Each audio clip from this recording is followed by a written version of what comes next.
شاه رجب و مرجانه تقریباً 40 سال باز با هم زندگی دارند. هرچند عشق آنها به همدیگر به درجه عالی قوی بود، آغاز زندگی یکجایی آنها به سختی ها پیچید، چون والدین مرجانه ازدواج او را با یک جوان تاجر قبول نداشتند، ولی عشق کار خود را کرد.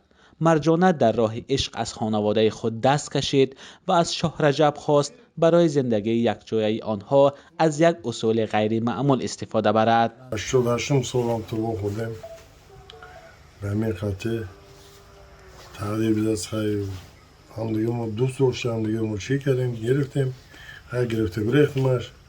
اینجا پدر مورش خبر نداده بودم و سال وقت گذشت کنه به خبر دادیم. هم تغییر بدهش نشده.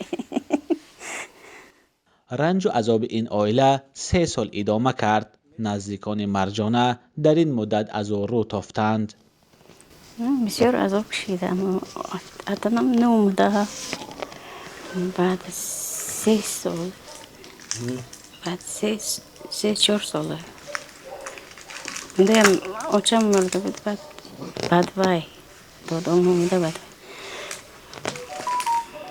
اونده نالدن چیز فقط چیز میکرده. اپانم خواهرانم می اومده.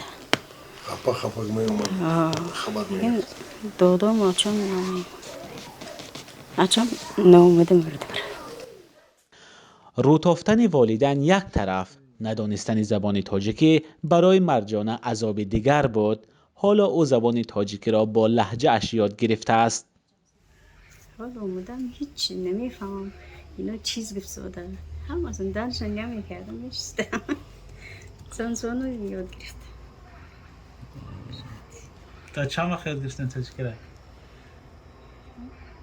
شو ماه 6 ماه. من 5-6 ماه 100 روزه بود که والدین شاه رجب سالهای 50 عصر گذشته از ناحیه کوهستان مسجح تاجیکستان به قزاقستان کوچیدند. همسرش از همسایه دهه بود.